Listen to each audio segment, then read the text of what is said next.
আজিকালি অনলাইনত বেলেগ বস্তু অৰ্ডাৰ কৰাৰ সলনি দুটা বস্তুৱে মানে বহুত বেছি অৰ্ডাৰ কৰি আছোঁ। সেই দুটা হৈছে পৰিৰ কাৰণে পেম্পাৰ্ছ আৰু ৱাইপছ।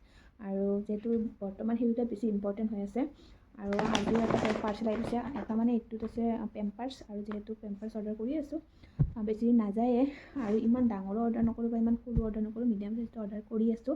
আৰু এমেজনত অৰ্ডাৰ কৰি আছোঁ, যিহেতু আগদিনা অৰ্ডাৰ কৰিলে পিছদিনা আহিয়ে পায়, যিহেতু লাগে প্ৰয়োজন হয়। সেয়েহে আজিও আহি গৈছে পেম্পাৰ্ছ।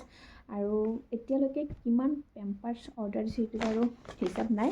অৰ্ডাৰ দি আছোঁ, ইউজ কৰি আছোঁ, পেলাই আছোঁ। আৰু সকলোৱে জানে ঠাণ্ডাৰ দিনত মানে পেম্পাৰ্ছটো বহুত বেছি ইউজ হয়।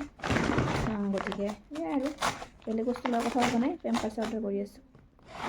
এয়া আৰু যিহেতু অনলাইনত অলপমান প্ৰাইচটো কম হয়, সেইটো কাৰণে মই অনলাইনত অৰ্ডাৰ কৰোঁ আৰু বাহিৰলৈ ওলাই যাব নালাগে। গতিকে অনলাইনত মই অৰ্ডাৰ কৰি আছোঁ, আহি আছে। প্ৰাইচটো কম অলপ, সেইটো কাৰণে দিয়া যায়। মোৰ দুটা পেকেট আছে হাগিছ। কেতিয়াবা মই পেম্পাৰ্ছটো ইউজ কৰোঁ, আৰু এইবাৰ মই হাগিছটো দি চালোঁ, মানে পেণ্টৰ হয়, পেণ্টৰটো দি চালোঁ। আৰু এনে টাইপৰ দি দিওঁ আৰু, গতিকে এইবাৰ পেণ্ট টাইপৰটো পিন্ধাই চাম কেনেকুৱা হয়। গতিকে এয়াই আৰু মানে এতিয়া আৰম্ভণিহে, গতিকে পিছত বাৰু কিমান লাগে হিচাপ নাই আৰু।